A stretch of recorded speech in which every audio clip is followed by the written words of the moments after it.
Hello, hello. We are back for well, I don't know what we'll see what this turns into. I'm here alone again, which always feels weird, right? Well, not alone. I have you. Mags is here. What's up, Mags Lyle? What's up, Silverlock? Smile wow for me. What's up, Salty in the chat? Mr. Zips, what's going on? Yeah, so yeah, it always feels a little weird getting started by myself, but whatever. I don't have to be that self-conscious, right? Just a little bit. Uh, it's been a few days. Like I've been busy, busy, busy. Work 12-hour shift stuff. So I haven't really got to talk about this. Oh, well, we talked about it right after on Salty's channel, and then well, from there it's just been this. I don't even know. Like every time I think about it, I feel like I need to watch this episode again because it was such a damn train wreck. Like how do you mess something up so bad and then just start just like say proclaiming victory? There's all these articles out there now, and it's the spin is in. It's we have now shifted from faithful adaptation to well, it's not even close. It's more like it feels like Wheel of Time, but it's not anything like Wheel of Time, and that's okay. It's better, right? Right. Dovey, why do you think I haven't had a proper review of yet? I've been working 12-hour shifts since since Friday. So this is the first day I really even had a chance to breathe, and that's because I got sick. So yeah, so that's the only reason I'm here because I got ill and was able to get through it last night.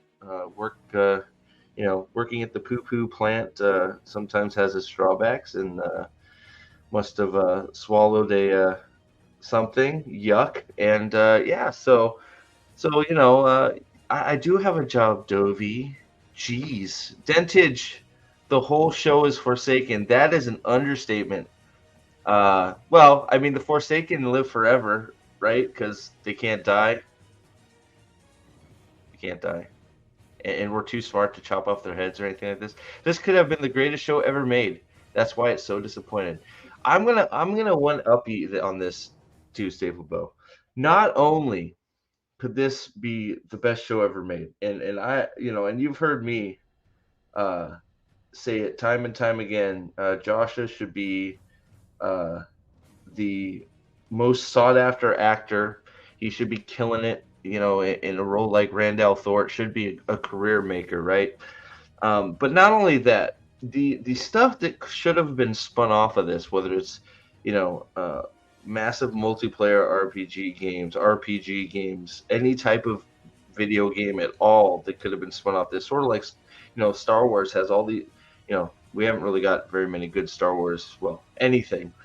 I'm not going down that road, but all the things that spawned off of a great IP, right? All the things, the animations, cartoons, anime, uh, the show itself. Hell, the comics they're doing the Great Hunt comics, right? Which I'm looking forward to. We'll see what they look like. I'll review them on the channel, right? Because if they follow the books, those will probably be phenomenal. We'll see, but they've decided to run to just throw it in the garbage, right? To because they have their way of thinking. They want to express their views instead of copying the books, which is what all these articles are saying about all of it. It's a spiritual Wheel of Time. It's in spirit. I don't know what spirit. It's definitely not the spirit of anything in the books. But yeah, it's the spirit of I don't know, one of the ghosts of Christmas dead. I don't know, but yeah. So Jim C's here. What's up, buddy? I think it's great. The next episode better not have more pissing in it. Man, woman, horse, wolf. I don't care. Don't worry. I have a special short coming out for that for you, Jim. Don't you worry. J Rambles Universe. I'll put your name in it too, Jim. You want me to put your name in it just for you? I got you. I got you. J Ramble, Steve, I got a question. Now that Eladia has been cast, Does this mean Leandrin is taking over Alviarin's role? So, I think they're more likely to do, since they've already planted this weird seed with Leanne, that whole odd, weird scene with Leanne and Leandrin in the tower. I think it's more likely they're gonna do that. Have Leanne do it. They're gonna. Alvier. Leandrin, I think they're gonna redeem into. I don't know if anybody who hasn't read past Dragonborn Earmuffs for a minute. Any Leandrin will be redeemed in some form or another. So if she is being redeemed, then that takes that off the table. Alvier and we all know what's up with her, right? So meshing her into that wouldn't work. Now, Leanne, since it already seems like she's taking over the tower for some reason, I guess the actress for Suwon Sanche saw the writing on the wall and said, "Don't put me in the show. You already put me in a peacock gown, and I look ridiculous." And yes, Ava Sarala from I forget her name has been confirmed as Eladia, which I don't mind the casting. Let me see if I can find it for you, Lyle. But the one that they've been what's her where's she at? Let me see if I can find it. Oh, there it is. I don't want to go to Twitter though. Let me just find her picture because I really don't want to go to Twitter. I really don't want to go to Twitter. I really don't want to go to Twitter. I really don't want to go to Twitter. There she is. There she is. Sho Ren. Sho Ren has been boom, there she is. Chris Saunders. Wait a second. How are you not what? What? Did it run out? It must have run out. Welcome back to the Dragon Soren, Chris. So Sho Ren, the wonderful actress who was rumored to be Kazuya, they decided, nah, we'll make her Eladia, which I'm fine with that. I mean, she's not going to be Eladia, but I mean, she'll be Moraine's bosom buddy or something. They'll take over the tower together. They'll learn to fly and do flippy kicks. She'll be a master swordsman though. Eladia will be the first sword of Andor. She will dual wield swords, and she will throw ninja stars with her toes. She'll probably have knives in her hair, and she will, of course, be a master of the flippy kick. We all know that everybody in the show must be a master of the flippy kick, and she probably will be the teacher of Moraine, since she's so smart and she can get pieces to move along the board by just thinking a thought. Because that's not idiotic. So yeah, so Lyle, this is Eladia. So she's not playing no, because they couldn't wait, because they knew that the show's going to get canceled. Probably, I don't know. No, so they're not doing Cadsuane. I think Eladia is better for her, anyways. Look, if we're being real, Eladia is another one of those characters. If you do it right, that's a pretty important role, in my opinion. I think Eladia is a pretty important role. I think she's a great actress. I think she could pull that role off. But that's not what they're not going to have her do anything. I mean, Eladia's going to be the best Amerlin ever, right?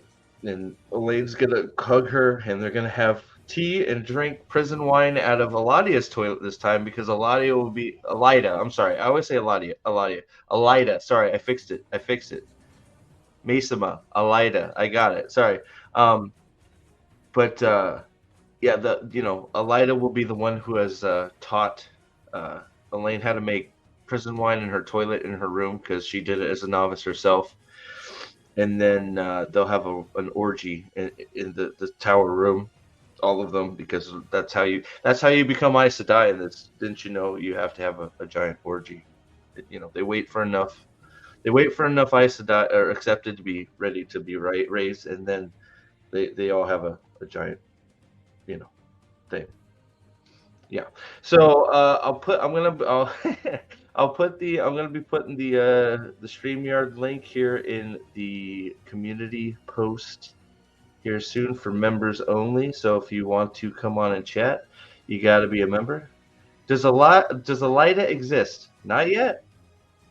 Nope. So that's what no. We'll just leave it at no. She's been cast for season 3, so another character that's too late. Elida should have been introduced in season 1. We all know that. Any nuance that see we're now rolling down the hill here, guys, right? So the repercussions of season 1 are and thank God we have a consultant that is keeping track of the repercussions of leaving some of these things out, because man, if she wasn't there, this story would be in shambles, right? It would be in complete shambles, right? Because Shit. it's not in complete shambles right now, right? But so we have two characters whose whole story is based around, I shouldn't say whole story, but two stories that, well, has Elida been mentioned in the show either? Cadwayne was mentioned in this. Oh yeah, she was. So Cadwayne's actually been mentioned more than Elida. That's interesting. Yes. So the repercussions right now of them not going to Camelin for, I don't know, 30 minutes in the show, 20 minutes in the show, are now steaming full ahead. Elaine has no reason to be Egwene's friend. Elida has no reason to have any suspicions of Rand or anything like that. She has no reason to do most of the things. Most of her actions that take place in the book are now moot, because most of those are kicked off by her feeling of Rand and, well, the things that happen with Egwene, or not Egwene, Elaine. Sorry, I'm misspoken. So, on top, that's just the tip of the iceberg. The amount of things that are starting to rear their ugly head from them not being, or being completely destroyed in season 1, is just starting. Matt. Matt is. Look, they're still. Can you believe they're still gonna have Matt blow the horn? Can you believe that this version of Matt is gonna blow the horn, and then he's gonna charge across a bridge by himself. Death. There goes five. Go forth. Dead. He's going to blow the horn, and he's going to charge across a bridge by himself to fight 20 Shan-Chan.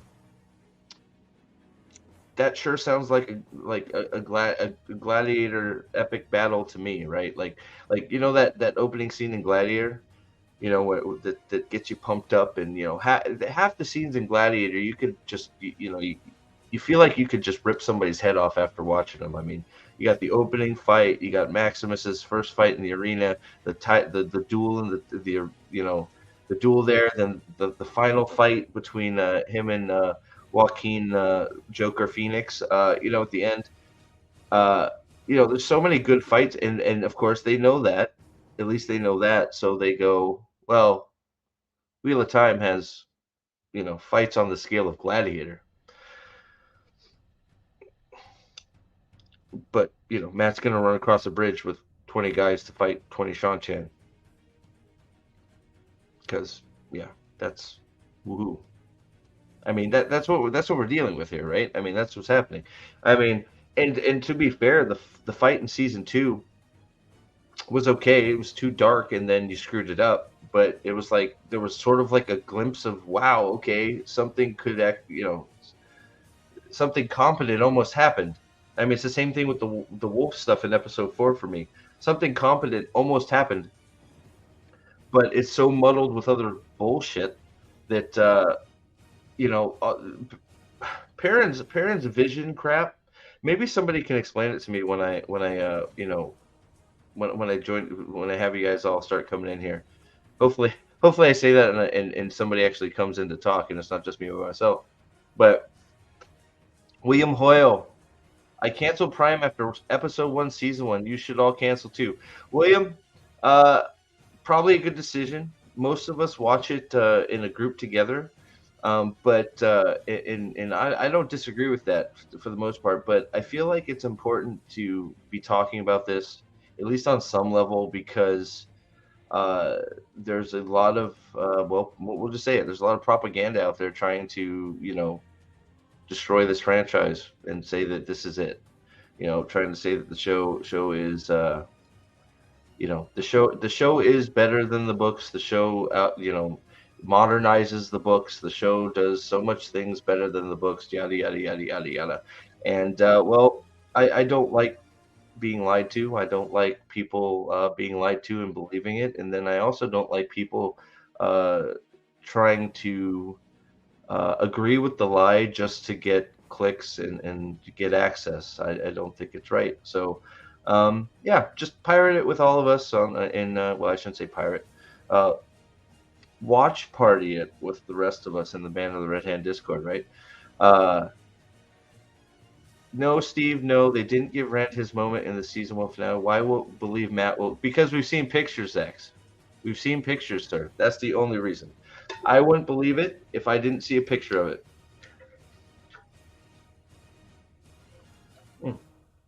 Excuse me. That's the only that is the only reason that I believe it. I saw it with these two eyes. At least what we've determined as a whole that it is. But the thing that's silly is it doesn't matter. It's not really Matt anyways. Even if this Matt blows the horn, it's not. This isn't Matt, right? Just like Min's a dark friend. This isn't Min. Min's a dark friend from association.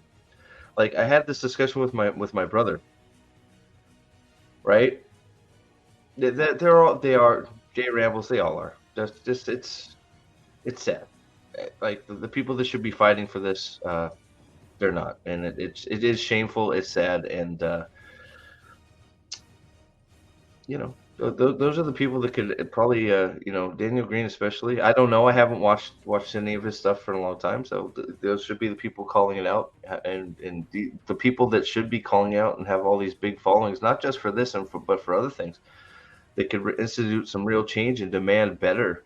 They're just happy getting their access and getting their money. So it's like I can't you know it's hard to refuse if it's your livelihood, but have it. That's why I have a job. That's why I have a job and I do this. It's not my income. I can say whatever the hell I want. So Matt will blow the horn. Yes, we've seen the pictures of the heroes following him. He's running across the bridge looking like a homeless guy. He's still got the same clothes on. Uh,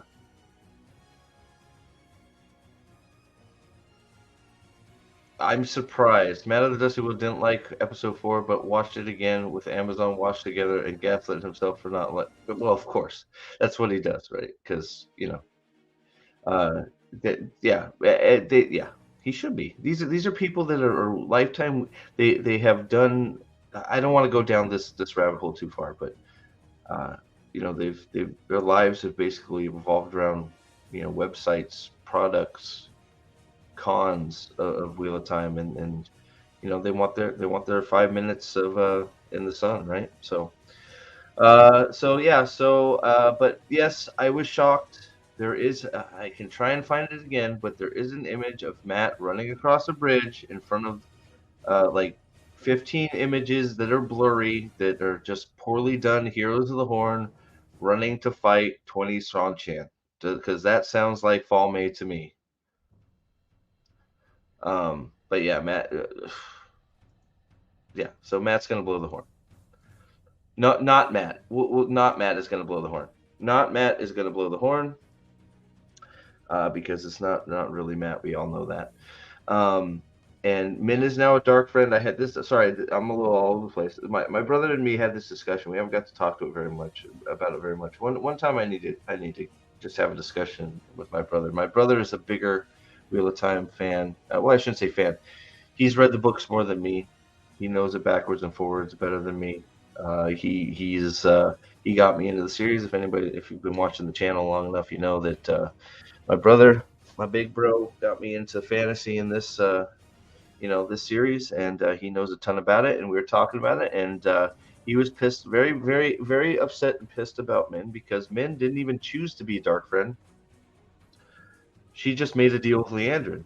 And since Leandrin is a dark friend, well, I guess that makes Min a dark friend. So now Ishmael, without even taking any dark oaths or anything, she didn't swear to the dark or anything, but now Ishmael can command her around because she wants to get rid of her powers instead of just she's a dope and thinks she can get rid of her powers, right? Again, idiot. Soon Perrin is going to be asking Ishmael to get rid of his powers, right? This might happen after he turns into a werewolf. Haven't decided yet. Haven't decided if it's going to be before or after werewolf. I hope after, because we all want it to be after. Chris, what's up? Almost forgot to unmute myself. It's all good. What happened? Were you not a member? Like you had to re-up? Salty gifted me a sub. Oh, okay. Well, thank you for re-upping, man. I appreciate it. Yeah, no problem. I appreciate it. Thanks for making good content that I enjoy. Well, hey, I try. Well, thank you for calling it good. I think half the time I'm my hardest critic, but thank you. I appreciate it. So yeah, I don't know, man. We haven't really got to talk much about episode 4, and this thing is what were your initial thoughts? I'm curious. Hey, there's Salty. I got you. You don't have to do that, man. I saw you, bro. Jesus. I'm just glad I timed that welcome gesture that involved one finger. Hold on. Right. I'm going to do something just for you real quick before we... God, man, I got too much. Okay. Here we go. What the hell are you talking about? Who are you talking to? I don't know. Who am I talking to? Yeah, who are you talking to? Chris, go ahead. What was your initial reaction, dude? I was kind of shocked that they tried to kill Selene, then made her immortal. And I was just like, who dies in this show? It was just another fake out death. Yes. And then but my question is, does that mean Loyal, Uno and and Ingtar are all well, Uno can't be, he's dead. Wait, no, he's not.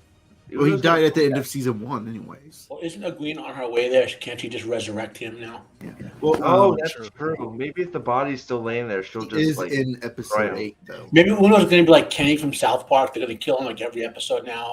And just like, is he going to fall out of the heaven? You killed Uno. He's just going to fall out and just be like, and then Uno's going to be there with his eye patch. And it's going to be like, hey, what's up, man? You're not sleeping during this today. I've had a headache since I watched this episode. I think we all have. Well, I've been at work, so it's been a headache. But oh, hey, what's up, Step? Catching up at 1.5 speed, but 12-hour shifts. That's like 11 hours more. Yeah, that's true too. Yeah, 12-hour shifts. They're not easy, but yeah, I spend more time at the poo plant than they did writing the season of television. But sorry, I interrupted Chris. So and other than them killing but not killing. Is this the 25th character? I don't know how many it is, but other than that, what was your, I guess, biggest takeaway or the most shocking thing they did? That we still aren't halfway through what the Great Hunt had in its plot, and we're halfway through the season, and it's supposed to be book 2 and 3 put together.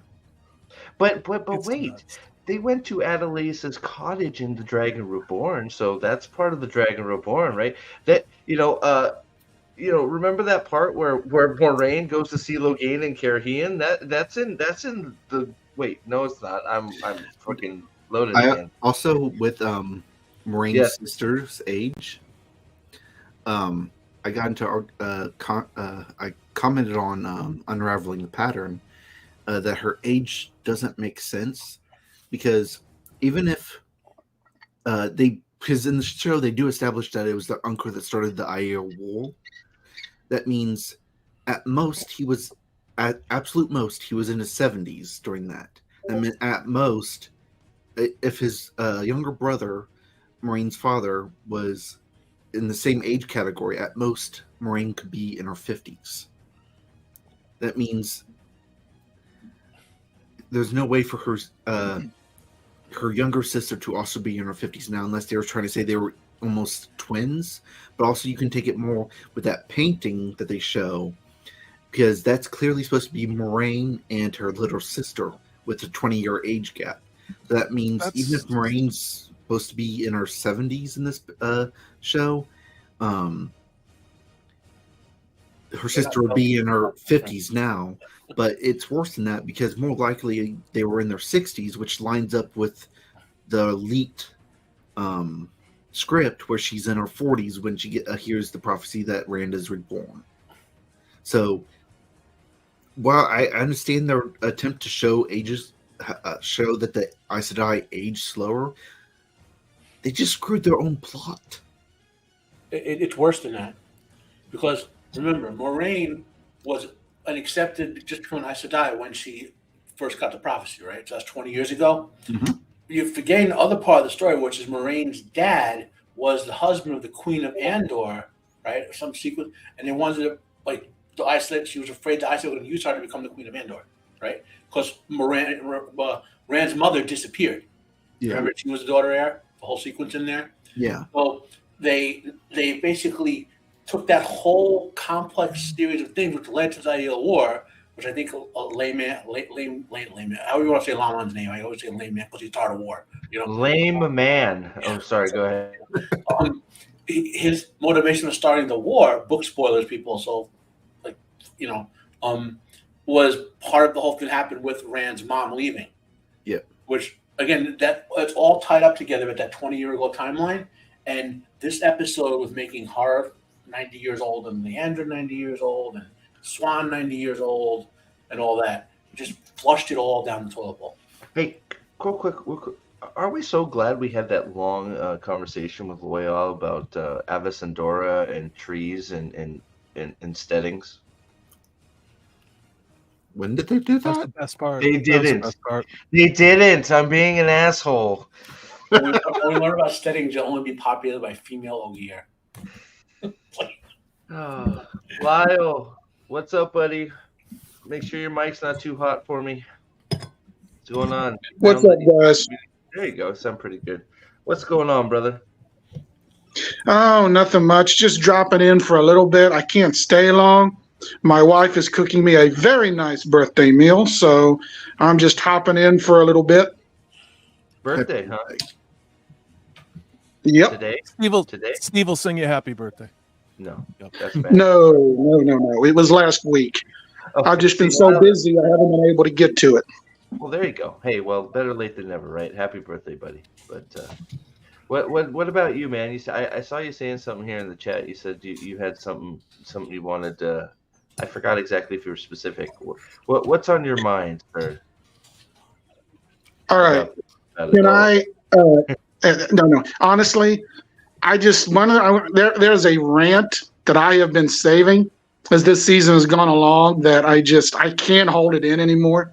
Okay, just do me a favor before you go off, and I will allow you to go off. Just make sure your mic's not too loud because I don't want to get down. So you're a little bit hot, just a little bit lower, and then go for it, man. Please. All right. Is that better? Yeah, it's a little better. Go for it. Yeah. All right. What the actual hell is this show? I really want to know, because it's not epic fantasy. It's not good storytelling. And Salty, all the time you use the term CW. The CW shows are superior to this garbage. It's weird. It's weird. At least you get some titty and some A. Here it's just like ugly people in a room peeing on trees. Like they made Daniel Henry disgusting too, didn't they? Like, I guess that's the point. I don't know. MTV's The Shannara Chronicles. Thank you. Yes. And not because it was full. I would rather watch that than this. Let me ask you this, Lyle. Was there a particular moment in season 2 where you wanted to break something, or do you think it was just held over from season 1? You know, and it's hard because there are things that I want to say about the writing in this and another fantasy show on Amazon and the parallels to it. But no. But Lyle, what is it about this show that is so I guess off-putting or aggravating or pisses you off much more than say that other fantasy show? I mean, a legitimate question. Gotta ask it. I think, and if I'm being completely honest, I think, and you may laugh at this, but I honestly think the characters are better done in that other show we won't talk about than in this one. And mostly because for one very, very simple reason. Boobs. The idiots that are writing this have no idea how to do interactions between normal people. Rings of Power has its problems. I will admit that. But there are times at least I can watch it and say, you know what? That's some good story beats that I actually enjoy. With this one, there is nothing. There is nothing. And my wife said something very telling, which I have just is hilarious. She asked me after watching the show, she actually started watching season 2. She hated season 1, but she wanted to know what I was raging about. She watched the first episode of season 2. You know what she told me? She asked me. She said, was this show written by misogynists? And I said, what? She said,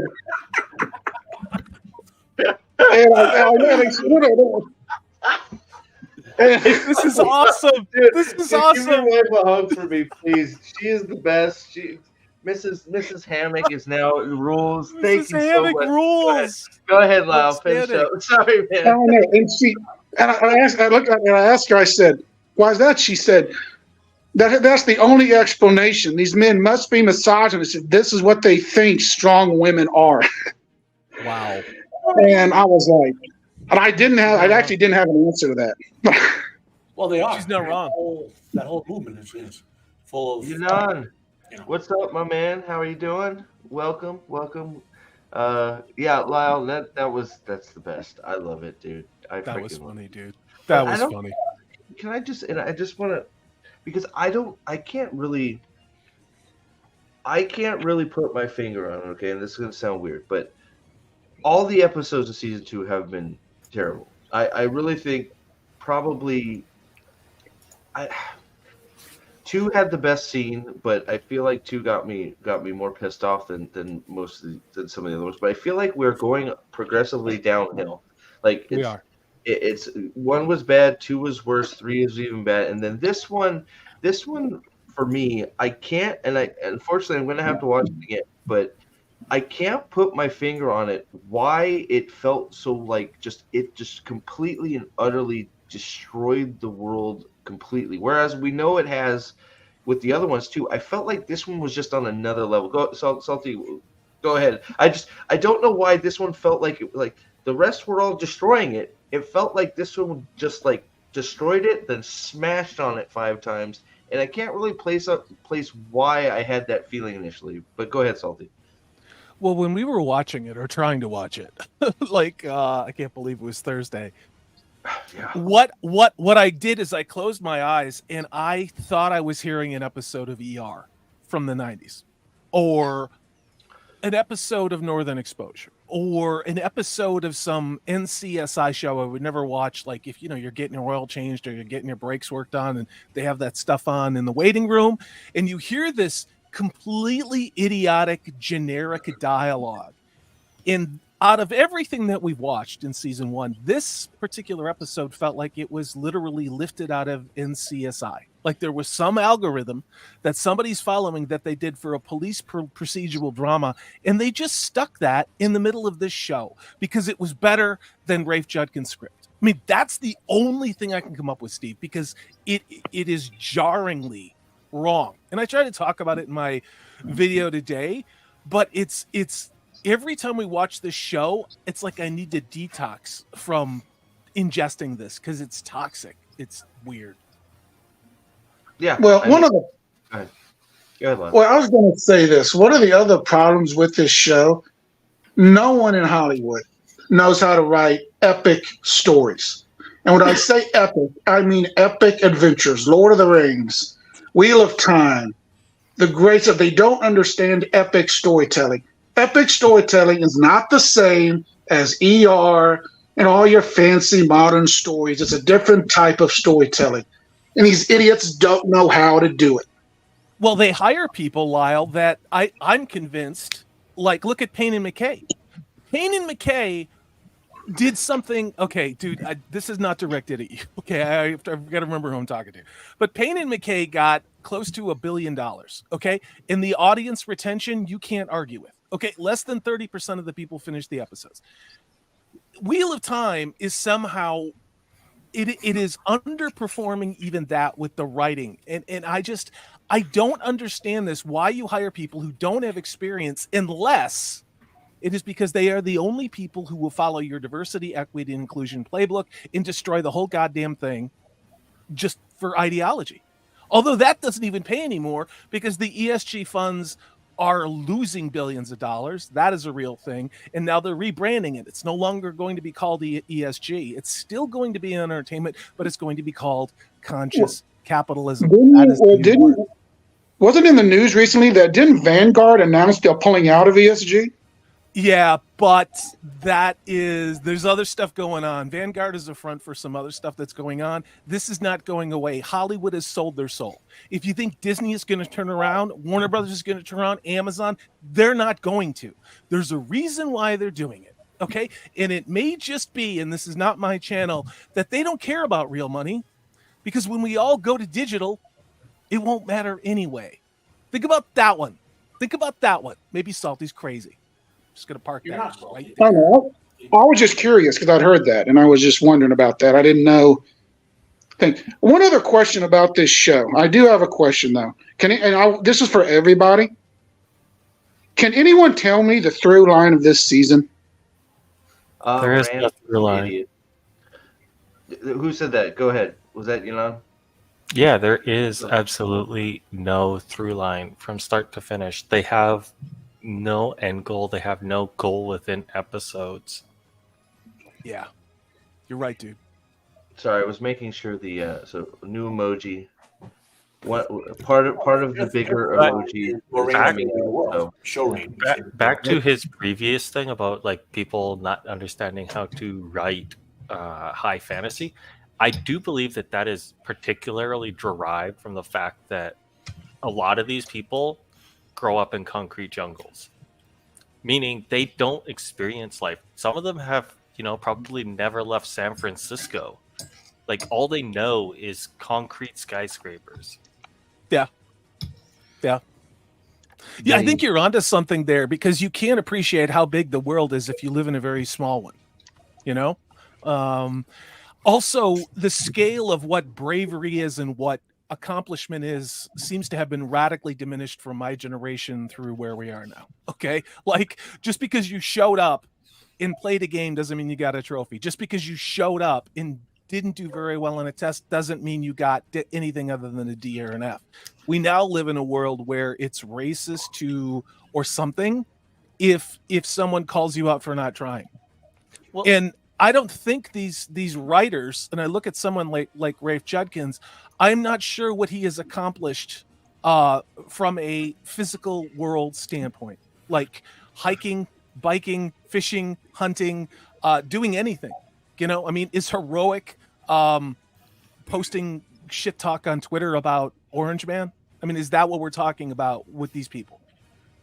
Yeah, I think that the most that he's seen of the wild, well, what you could call the wild, basically outside of a city, is all controlled environments.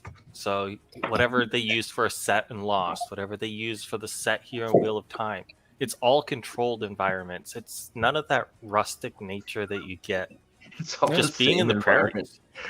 No.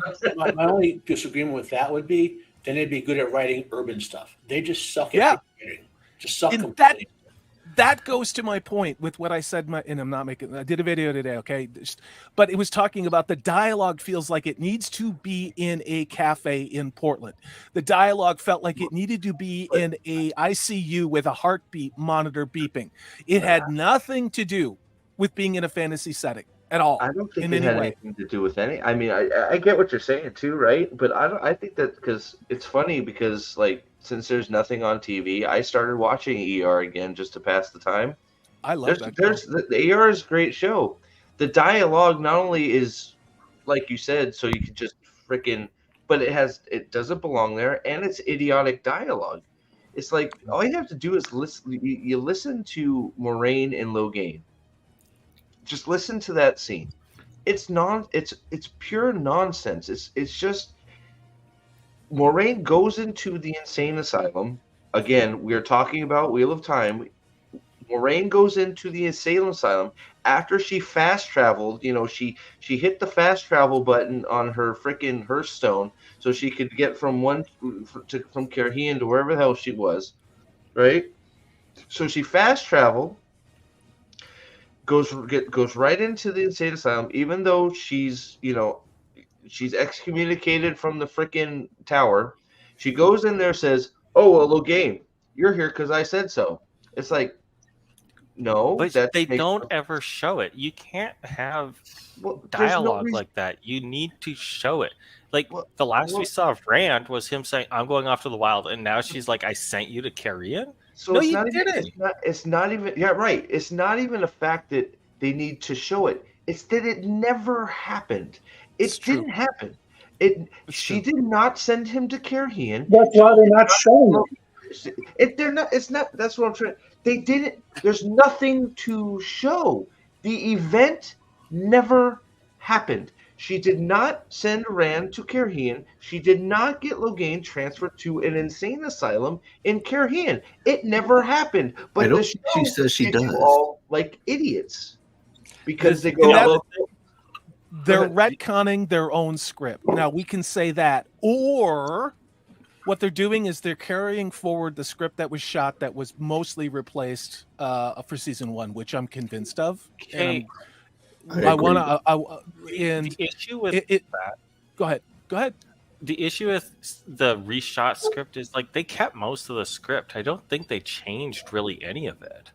You can tell there are certain elements when there's particularly nobody there. I am really convinced a lot of what was shot in the tower when it was the one-on-one close-ups with not Moiraine and not Suan Sanche. I think there was a lot of reshot stuff there. I also think that when not Perrin is kidnapped by not the White Cloaks and then is tied up over a barrel like he looks like he's going to get rammed. I am convinced that a lot of that was reshot because they had Siberian Huskies thrown at people, and there was like 3 White Cloaks in the whole damn set, and that's to me what the gives are, You know what's funny, Salt? You know what's funny? My brother watched the first season. He thinks the whole thing was reshot. He thinks the whole season was reshot, and the reason he thinks that is because he is convinced that they were planning to have Nynaeve be the dragon, and then someone got to them and said, "You can't do this," and they reshot everything. I think it's plausible. I think it's very plausible. Rafe Judkins did a lot of opening up his mouth, and I have tried to use that as much as I possibly could. One of the things he did say was that he got over 10,000 notes from Amazon, and that includes Brandon Sanderson, and changes that he needed to make. Okay. And I am convinced. Only one, though. Well, that we know of. Okay, well, no, he's an executive producer. Okay. Well, go ahead. on his stream last week, at about 25 minutes into it, he states that only one of his changes was followed out of all the changes he listed, and that was in episode 1. He said he got feedback or gave feedback for season 2, and then they never contacted him again for the last 18 months. Just like Peter Jackson with that other show. The thing that speaks the most about the stream, besides for that, because I think that's important, is the fact that he went live when the episode came out. The time the episode came out, Sanderson, he's not one for talking. I think that's I don't know. That feels like it's like the guy doesn't stream every night. That feels like that's planned to me. Now, of course, I have no proof of that, and that's a conspiracy theory. But the fact that he, I'm sitting here on YouTube. I'm getting set up for stuff, looking at stuff. We can't find the show, and then all of a sudden, Sanderson is live on his YouTube when the show's supposed to be out. I just don't think he was watching it at all. I No, think he he didn't actually know when isn't. it was airing. He also Why said on would that he? live stream. If he they, Why would has- he care? they I are mean, Hold on. Sorry, Ynon, sorry. go first. Go ahead. Oh, I was just gonna say, like, he also said on that live stream he hasn't started any of season 2, and he did say that it's because of Stormlight 5 or whatever. But Come on. Sure. I don't believe it. Sure. I mean, look, I know the guy's a machine. The guy's sitting there playing video games. He's doing live streams. He's he's doing all kinds of stuff. The dude is a machine. If you want to take an hour out to watch an episode of a freaking fantasy, this is a fantasy series that he was handed by and said, "Take care of this for me. Bring it home. You're a part of this now." It pretty much, folded a whole bunch of Wheel of Time fans into him and it's pretty much made him the fantasy author he is. Those Wheel of Time people that came over boosted him to the stratosphere, and Agreed. he can't find an hour to watch it. I don't know. I mean, I know he's a busy dude, but the dude doesn't sleep. But if he knows Right? if he knows it stinks and doesn't want to be like, It's the easiest way to disavow. I haven't had a chance to watch it. I haven't had a chance to watch it. I mean, I don't want to get on Sanders' side. I'm not Yeah. too impressed with his conclusion of the series. It's okay, but that's but we don't need to delve into that. It was for what we had. It was okay. At least it got finished. Yeah, I'm with you. I understand. I know there's people have their feelings about how he finished it, whatever, but at least it got finished. That you know what I mean. And people, that's a whole nother stream, a whole nother discussion, right? Of how they finished it and how they wish they finished it and why the hell Pat and Fane. Oh, by the way, real quick before we move on, where the fuck is Pat and Fane? We're 47 minutes in. Where in the fuck is Pat and Fane? Anybody? It's hysterical. He's feeding It's Trollocs at that building. it's kind of hysterical. Staplebo, what's up, brother? I'm doing good. Where's Pat and Hey, Fane? dude. I think that's another thing, Steve. I think it's another thing that points back to the original script. I think that all the Pat and Fane stuff that we got later in season 1 was entirely put in because they wanted to have something. They wanted to have something that people could follow. And I think that's also why Loyal, they never addressed the dagger stabbing. I think there's a lot of things where, again, they just retconned it. They're like, screw it. And Amazon didn't give I believe this, enough of a shit to even care because they knew nobody was going to watch. Again, what Steve thinks, it doesn't really matter, but what the Nielsen ratings show, that's the data to focus on. And I cannot wait to get the numbers for the premiere of season 2. It's going to be catastrophic. If you want the number one way to predict what's going to happen in this show, so I was raised by women who babysat me. I had to watch all their soap operas, right? This show is a soap opera, which is wild inconsistency. Like, in a soap opera, 3 episodes ago, people can have an affair and hate, and then 2 episodes later, Sure. people are best friend, even though he slept with their husband. I mean, look, that explains Leandra's constant flip-flops, for example. She hates people in one scene and she's their best friend in another scene. Whiplash, right? Just such whiplash from Leandra. It's like Yeah, but you never know what she's gonna say. It's They're just writing scenes to be cool scenes. That's it. That's it. on That's top the of other that, thing. With Leandra- high fantasy, you need that one controlling vision. I don't care if you have different Agreed. individual directors, but there needs to be somebody who is the linchpin. He is where all the shit stops. Well, Well, if generally, you a look at- director will bring a different cinematic style, or things like that, and may choose like the scope and how they frame things and the shots. But the story, like you said, has to follow that through line where you have an emotional connection with these characters because it's been earned over time. Now we are now 12 episodes into this series. And do you care about anything? Does anything make sense? Can you go back to episode 1? And like you said, is there a through line at all for any of these characters? Because Rand is different. Nope. Matt is different. Perrin, Magical, Wolf, Patronus, Vision. I mean, the only characters that seem to, and this is weird, the only character that seems to be consistent is Bestest Ever Nynaeve. Again, she's like, the show seems to be written for her to be the Dragon Reborn, like somebody on the panel said.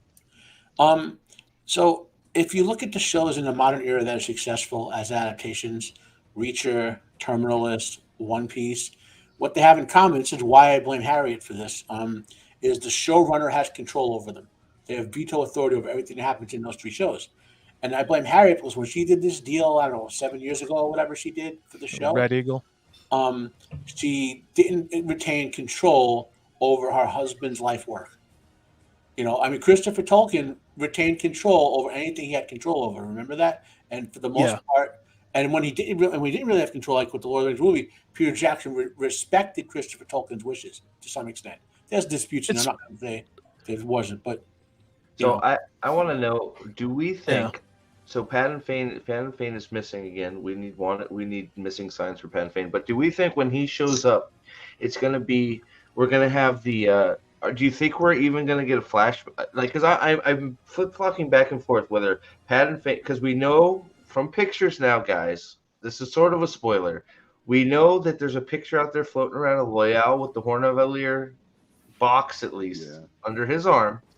So do we think somewhere in there, Loyal's going to come face to face with Patton Fane, and he's going to have a flashback of him getting stabbed, and that's how they're going to explain it away? Or do you think they're just going to ignore it?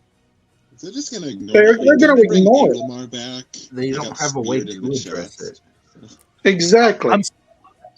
I'm starting to wonder, guys. I'm starting to wonder if part of the reasons these characters aren't there is to save money. Like, if you don't have a speaking role and you're not on the screen, then they don't have to play your residuals from streaming or any of this stuff. Could this be part of it? It's crazy, and I'm just pulling it out of my ass right now. But we're not seeing a lot of characters that we saw in season 1 that were important, like Patton Fane and other ones. And are they just giving them extra pay or whatever the base scale would be for a non-speaking role to try to save money? I don't know. I'm trying to come up with an unconventional response to what's going on. That's why they're canceling Yellowstone, because they're killing Kevin Costner off by the end of the season, no matter what, because of dispute. But they're canceling because they don't want to pay him anything for the succeeding series. So they're going to take most of the cast and put in a new series based around McConaughey. Well, that's what they did. That's what they're doing with Ted Lasso too, right? I mean, you got to get rid of Jason. Well, Sudeikis. That deal was suspended. That deal was suspended, but we'll see what happens with it. You know. Well, maybe, guys. I agree with you. Hey, guys. Maybe they're just morons. Well, we know that's that. True. Well, we know that. I mean, yes, they are arguing because. And I know that there was like conjecture like a couple of weeks ago about the whole Avendasora thing, but having watched what's her name, Sword in the Pen's Reflections video this morning, she brings it up in video. They do not show in the show the Avendasora. The pictures released were on social media. Oh, the leak? They forgot about it. No, it's not the show. It's not the show at all. I think it's in there for a single frame. No, it like she literally played the whole clip of him walking out and then cutting away. It doesn't show up at all. The picture that's on social media, I believe, is actually him walking in. That's why it's not in the show, because I'm pretty sure it's him going into the Waygate. I could be wrong about that, but it's not. I looked at it too. It's not there. It's not there. But you know, it's one of those. Forgot. Yeah, well, they forgot, and they wanted Moraine to be able to open it. So it's like, what is it? Again, continuity. We don't care. We can't figure it out. Does it take the one power, or does it not? You just don't know. You're giving characters because you need them to do. You know, your main character, Moraine. We need her to do everything, so she does everything. Oh wait, other characters have to do that too. We got to figure out how to do that. Sorry, go ahead, Lau. I have a question. Yeah. When do we think Moraine's going to get her magic back? When Nynaeve figures out how to heal it. So That's it. It'll have to be at the end of the season. Remember, Logain is on his way to where she is too. So. It's gonna be some big fight thing. She's gonna save Rand, or she's gonna defeat Ishii, and or you know, something like that, or somebody's gonna defeat Ishii, and he's gonna run, and she's gonna get access again, and then it's gonna be some contrived nonsense. But I think it's probably gonna be their episode 2, like you know, hype or episode. I'm sorry, 7 or 8, like turning point thing when like everything's looking grim, and then she's gonna get her power back, and she's gonna start tearing buildings to pieces and Hey, leaving people hey homeless. guys, this is funny. These people are such hacks. I could easily see them basically copying Gandalf's return and have that and basically make it so similar when Moraine gets her powers and saying, I've regained my magic and I Okay. come to you now at the turn of the tide. Well, why not? They're Probably. borrowing from other Why not? shows, right? Why How many not? other shows have they said? How many shows have they borrowed lines from? It's like, Oh my God! freaking, Phantom Menace. Phantom Menace, Yeah. or whichever it was. It was Phantom Menace, and there's a few other ones. And then borrowing stuff, costuming for their award-winning costumes, right? Because Troy? From Troy. oh my gosh. But yeah, so they're gonna borrowing from everything, right? So what I just put in private chat is the actor for Uno is confirmed for episode 8. So they are going to make him a hero of the horn. You can be a hero. You're the horn. 100%. 100%. What has he done My to question, be though, What the hell? Speaking What of if- the what- horn, is Amaterasu going to show up as one of the people in the background, or is it actually going to be Egwene or Nynaeve? What do you mean? So she's the female champion of light, right? Yeah. And the way they keep always taking different lines out of context, I can imagine them taking the dragon being compromised line and having Amaterasu as the female champion of light to combat him. So they could still have Rand technically be the dragon, but he's evil, and then have Amaterasu be the champion of the light. She's I don't know. cast as a different actress than I'm telling you, we've seen the scene. He's gonna blow the horn, and they're gonna have a fight on a bridge, and that's gonna be it. Would profit on that one. And it's going to be completely unearned, and it'll probably be because of Min's sacrifice. It'll be the power of love, and then there's going to be crying, and then that's going to be redeemed, and it's not going to mean anything. Wait a sec. I should have trademarked that. What's happening? Rand stole my line. What's happening? He stole it. Oh my god. But no, I wouldn't say that with so much confidence. But we've showed it's right. They put it like on the end of one of their trailers, and Matt's running out in front of these blurry images, and they're gonna fight Shan Chan, and that's it. That's all the horn scene is gonna be. Him. And then they're gonna blow the front gate or something. Like we've seen those previews, and that's gonna be all we get of the heroes because they're gonna kill them all. Una's gonna fly off the bridge, and we're gonna get the that yell now. We'll go that thing as he falls off the bridge. So we're not going to get Matt's ingenious use of fireworks as explosives at the Stone of Tyr. Nope. I mean, Eludra doesn't exist in the show. So There is no, there's no Eludra. There's There's no no fireworks. No, they've Moraine- hinted that there are fireworks. At least they mentioned them. in the episode where Rand and Celine went to the party. She's like, "You're gonna miss the fireworks." So they're That just gonna episode- find that a box was of fireworks. He's just going like, oh, fireworks, and he's gonna Just like Merry and Pippin. Watch that. He's going to sneak in, eating an apple, and grab something and get blow out. this up. Watch. Alex, did you blow this up on the white? I can't. I wish I could get this bigger. Let me see if I can. That's what, dude. I'll fix it. You run your show. I'll grab it. I think I can get it. Why is Leandrin at the top in terms of word count? Because It's like a considerable margin as well. Because She's it the was Rafe's, antagonist. it was Rafe Rafe's Judkins. goal to make Yeah, it well, so that she at the end of the season there'd be questioning of was she really the bad guy in all of this? So yeah, I played that clip, and again, none of us understood the context of what Rafe Judkins was saying. Like, we thought, yeah, whatever. We didn't think it could get worse, and then it did. I mean, when Rafe Judkins said there may be people who think Leandrin is right and Moiraine is wrong, or maybe Moiraine should do more of what Leandrin's doing, I think all of us were stuck in the context of what we'd seen in season 1. not knowing, because this was already all shot by the time that interview was, that this is what he was talking about. This is insane. If I would have told you before this show came out, guess who's going to have the most dialogue of the second season of this non-adaptation? It's gonna be Leandrin. You would have thought I was high, like I was insane, but here we are. Yeah. So And so there's another one here too. I Sorry. just really Oh. hate it. Like, why can't she just be evil? Why does it have to be morally gray? But I actually do know the answer, and it's because these people don't actually understand that objective reality is a thing. Or rather, objective morality, not reality. Well, both are actual things. They believe it's all subjective, and when you have subjective morality, you can't actually comprehend that something is wrong, something is bad, because you have nothing to base it upon. And as I've said before, this is such an insult to Robert Jordan, who said, he was asked one time, why don't you write sci-fi? You have an engineering background. And he said, I like sci-fi. It's a good thing. But he said, I wanted to do fantasy because too much of what you're saying, more relativism, subject is seeping into it. And I wanted to be able to do a good old-fashioned story of good versus evil, and high fantasy was the place to do it. Yeah. It is such an insult to him to do this.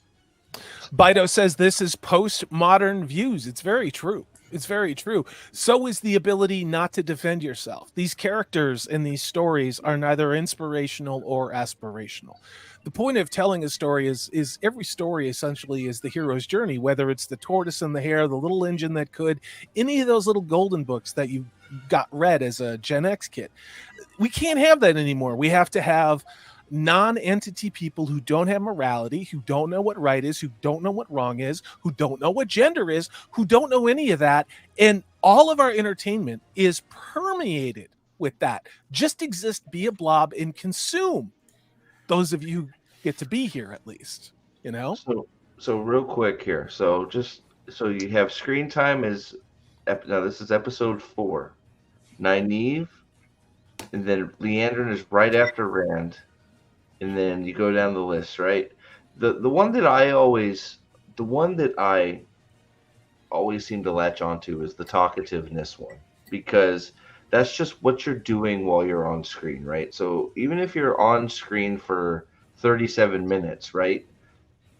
Then you have 640 words. So what are you actually doing on screen? Well, it turns out Rand again seems to be doing jack crap, except for standing there doing just like looking like where he follows talking to his, he talks down to the 18th. So he's just sitting there brooding and making weird faces and all that crap. But then it's like Nynaeve, Leandrin, more this is the Great Hunt. Screen time. Leandrin, Moraine, Egwene, Lanfear, Ingtar's fine. I can't believe Ingtar's on the screen that much in episode 4? Oh, I'm sorry, it's the whole thing. But still, I don't feel like we've seen Ingtar that much. I think he's been in the background a lot, though. Mascom is on this list. Ivron and Mascom, Alana's warders, are on this list. Alana is number 5. They have more number 5 on the most talking per screen time. And the reason that pisses me off. Go ahead. To be fair, they're talking though. It's like, how are you feeling? Are you sad? Are you mad? You should just accept having sex all the time. And it's just pointless drivel. Which hole you gonna put it in, right? Yeah, no, exactly. You're right. It's one of those. It is useless. There's nothing being said of value at all, right? 100%. Like, but I could see them having a conversation, but make it about the world instead of feelings. Have them maybe talk about like the Borderlands or some campaign they did in the past or something. But the stuff doesn't expand the universe. The writers are writing. Sorry, the writers are writing what they know. Well, this is another thing ignoring Jordan sucks for. There are conversations and thoughts in the book where characters were struggling psychologically But thing is, you're interested in Rand's psychological struggles. You're interested in Avienda's psychological struggles. Just to name two of them, or Nynaeve's struggles. Like none of these talky moments where they're talking about their feelings. You don't care about what they're talking about. Like there's no storyline to care about. So I have to interject here because Alana's okay, and you guys might disagree, but Alana I feel like is even more now. Leandrin has way too much. Don't get me right. I'm not arguing that Leander's in the show way too much. Alana has less right to have as much as she has than Leandrin does, because at least Leandrin is involved in the main plot of the story and is making things happen in the world. Alana's sole purpose is to grape Rand with the One Power, and then Rand have her immediately regret it by torturing her with all kinds of pain and stuff that she goes through because she breaks the rules. That's her only function is that. And then on top of that, we know 100. We knew they weren't going to do it, but we know 100% they're not going to do it because they threaten Land with that. With Moraine, they threaten Land and says, "I will forcefully have Alana take your bond." So that is where we get the adaptation. That is them adapting the source material. Well, Alana, forcefully bonds Rand. So now we're going to adapt that, and we're going to threaten Land with forcefully being bonded, and now we don't have to explore that storyline anymore because we said it. It's just like Matt has a cut on his eye because now he's that's what people are drooling about all over Twitter. Oh, did you see the foreshadowing? Well, it's not foreshadowing if it's never going to happen and you don't know. It's like I disagree. I think it's clumsy foreshadowing to prep the audience for the grapey part, so to speak. Well, you think it's going to happen? I don't think it's going to happen. You gotta love how even Alana gets character assassinated in the show. They've made her from just in the book she gets depressed and acts out in a way that she shouldn't and regrets it. But at the same time, she's deluded enough into not wanting to let go of the bond unless he tells her. Well, she gets incredibly. I mean, spoiler. She suffers when Owen dies. Sorry again. What was that? I said she suffers when Owen dies in book 4. Like she is on a downward spiral all the way to book 6. And now I do play devil's advocate. I know people kind of hate it, but I do think that her bonding of Rand assisted him. I think of course I don't blame her for doing it. She took a shot, right? All the Aes Sedai are doing is talking about how you need to control him. We need to teach him. We need to control. So to be honest, I don't blame her for taking a shot and trying to bond him. And then on top of that, I think you're right. I think when it comes down to it, she's more helpful than hurtful when it comes down to it. But because immediately after she bonds him, like he's now got all of the perks of being a warder. He's got the increased constitution, the increased stamina, the increased endurance. And I think that plays a vital role in his survivability of the events that happen immediately after. Yes. It's too bad. It's too bad we're not going to get that. I mean, there's a huge pile of too bad we're not going to get that. But I agree. I think what they're doing with Alana is they're going to rationalize why she does what she does. And of course, she's this cougar, who's getting double stuffed. And so, of course, they've already set up Lan with Celine, and maybe that's why they cast Celine the way that they did. I mean, so you're saying what the show is going to do? So you're saying basically use her to justify, the kind of behavior that I won't go into anymore, but we can guess. Yeah, and I got to split. I have to go do IRL stuff. Steve, thanks for letting me jump on. Gentlemen, it's been awesome talking with you. Chat, please hit the thumbs up button if you haven't already. I've got a video out. Watch it after this. You guys have a great rest of your day. All right, buddy. See you later. It's over. In the book, Alana serves a writing purpose as well, not just as I was saying about helping Rand, but Jordan was able to use her. Like Rand was in his constant suffering, right? But you don't want to write Rand going, "Oh, woe is me, my side hurts all the time," or whatever. So that would make him seem whiny. But Alana, if you what you mentioned, was how is he surviving this? How is he living? And it was conveying the stuff Rand was going through without having him seem whiny by saying it. That's a Lane, Min, and Avienda when they bond Rand. They're the ones who bring that up, and they're aghast at how much pain he's in. Well, Alana does bring it up in book It's 6 a as lot they're as well, traveling like a Dumais towards. Yeah, it comes up several times, but I mean, look, it's one of those. I don't do who. So, I guess who of you guys think that's actually going to happen? That I she's think gonna it'll be try and follow Moraine. They've already Yeah. promised that the like Dumais Wells will happen. It won't Oh, I'm probably not be as talking bad. about. Oh I'm my not talking God. Oh, you're meaning who bonds him? Do might as well as I'm praying that we just don't get that far. I do They're believe gonna they're mess also it up. setting up the bonding, just due to things that With Miss Alana? Sarah has said and what have you. You think with Alana or with Moraine? With Alana, I think that's why they're spending so much time, because then they can be like, "See, she's evil," and it's like, well, we didn't need all of this boring character buildup. It's the same reason they're doing it for Leandrin. Well, because I think no, I think that I don't know. You could be right, but I think that's why they got Lan out of the way. I think now Moraine's free to bond Rand and guide him. So I think I think I'm sort of on the side of I think it's going to happen, but I think it's going to be Moraine that does it, not Alana. But who knows? Who The knows other if it even thing, happens, the right? issue though, is if they don't do Moraine, or rather Alana, is they have then wasted an entire season's worth of dialogue and screen time and Too. to Dude, when have build they her cared up about for that? nothing. No, she's built up to be Aes Sedai #1. I mean, she's the battle mage. That's I don't think I just think they want her to be in it. She's their At that point, you might as well build up somebody cooler, like Well, what is yeah, it? of The course. battle commander of the Green Aja, or whatever they call their head. Absolutely, but and I don't like going into this, but this is here, so she's there so they can explore the thruple.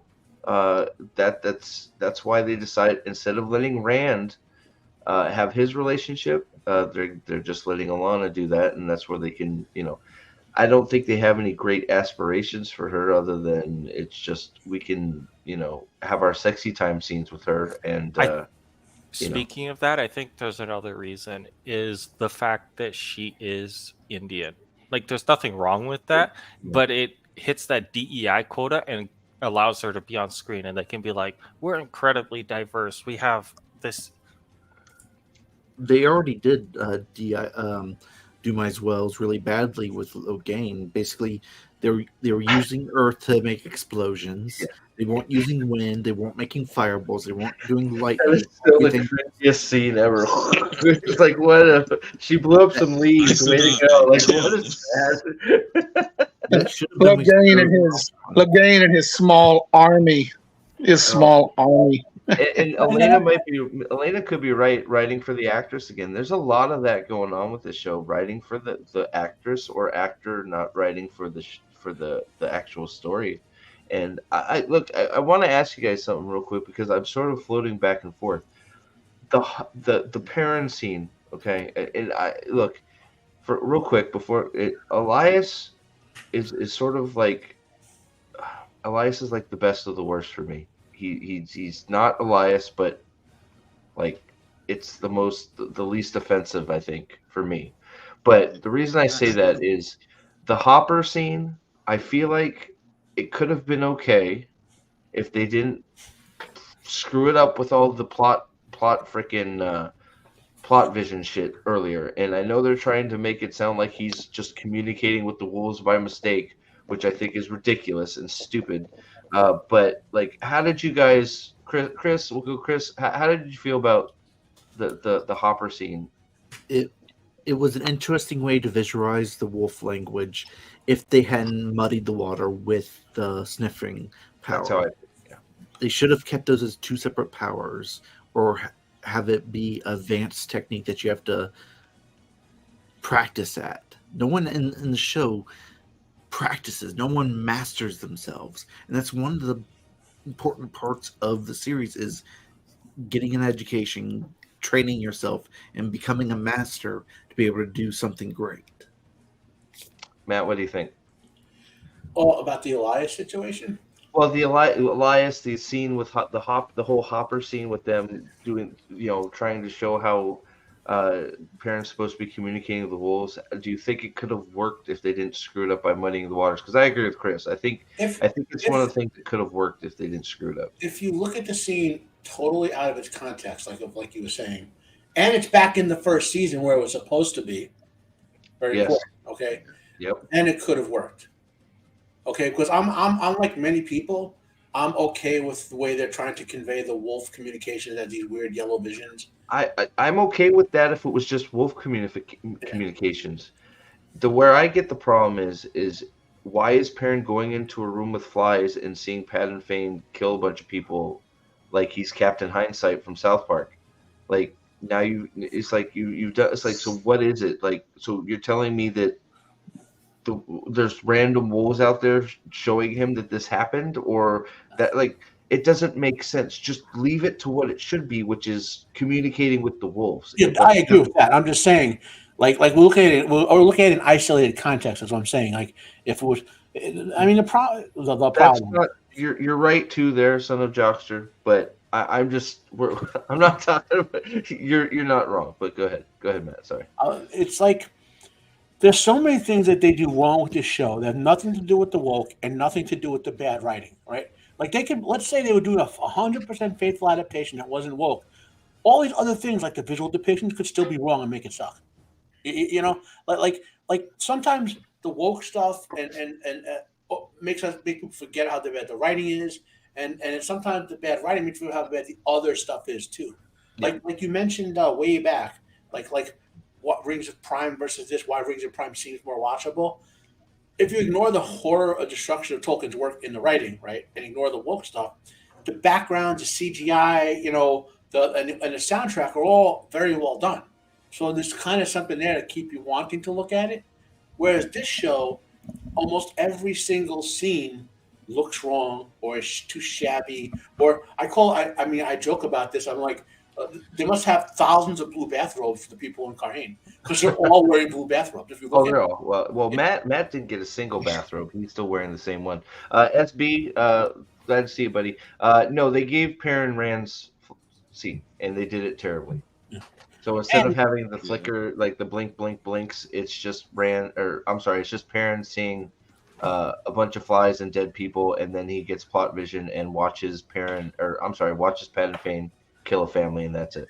If they wanted to depict sense by just having that ghostly image as well, like be standing in a room like, oh, Fane was here and he knows because he can smell it, and they're visualizing that for the audience. I could also go for that on top of, because that would be interrelated, but he should not see actions of Fane chasing down a little girl with a dagger. Unless they're going to make Fane a wolf brother. Oh God, I don't. Jesus. No, that is Luke's role. Okay, he is the is he going to be the anti-wolf brother? Oh my God, Stable, what do you think? Know he was Rand's uncle. Yeah, yeah, he is. Cool. Well, sort of. He's his one mother's part brother. One part Rand's uncle. And Yeah. Isam, so. Yeah. Sorry, Stable, go ahead. What do you think? Yeah, what I think is, I think the visions are fine. I mean, they could definitely have been a lot better. But honestly, my main issue with that scene is the fact that apparently Elias knew the Shan-Chan were coming and just chose not to warn anybody. Yeah. See, which makes him look like a total piece of shit. So I wasn't even there. He's like, so that's why you slept. It's like, no, I'm a wolf. I just like sleep. Like, that's what should have been his response was, no, I just sleep outside. That was a completely different matter. Like, or something. You don't make it so he literally just left everybody to die because he's just, I'm a wolf and I hate everybody. It's like, what? Wait a minute. They assassinate Elias's character a little bit too. Like, remember the whole line of "you'll learn to like raw meat." Yeah, what the hell is that? You can't do that. It's like he doesn't hate people. People hate. He likes tinkerers because tinkerers welcome him. It's not. He avoids them because because people don't understand him. Not that he has a big ass hatred for humans. Also avoids and then them to because leave his friends to die. Sorry, go ahead, Neil. Go. I was gonna say he also avoids the Tinkers because he doesn't want to bring harm to them or danger. Right. Yeah. Even if he thinks that philosophy is stupid. Right. Right. And it's like, oh, but no, I slept outside. I knew the Shantae were coming and you were all going to die because I hate everybody and I'm a wolf. It's like, great. Well done. Fantastic. Real quick, before we continue here, I'm going to ask you guys in the chat. So, White Cloaks is premiering their episode 3 here. So I'm going to ask you guys because I want everybody to go over there and support the White Cloaks. I can start this back up after that is premiered if you guys want to keep talking, or we can just end it now and wait till Wednesday for the Unhyped to talk. But I am more than open. I got nothing going on the rest of the night. If you guys want to come back and keep talking about episode 4 and this trash heap, I can queue up another one. Live White Cloaks. No, I want everybody to go over there and support them because. What's that? I said we can't steal their views. No, I want the views to go to them because they're not only are they having stuff taken down, but I mean it would just be a matter of me bringing the stream back up, everybody jumping back in. So if you guys are interested in doing that, chat, if you're interested in talking some more, I'm more than willing to do that. But I definitely want them to get views and get some eyes on them because they're getting everything taken down because they're under attack. White Cloaks are under attack. So what do you guys think? Do you guys want to come back and talk after that, or you guys talked out for today? Sure, I like. I'm down. I don't have anyone to talk to. Well, you got us. The only thing I'm going to do tonight is finishing my Wheel of Time episode 4 reviews, and that's just going to be a headache last 3 more days. So I mean, if you guys, okay, so we'll do that. So I'll do a part 2 of this. We'll bring it back up after the White Cloaks review is over. I'm not sure. Hey, Alex is in chat. How long is the review, buddy? Like, is it around 12-15 minutes? I would assume. Just we'll wait for Mr. Richards to let us know.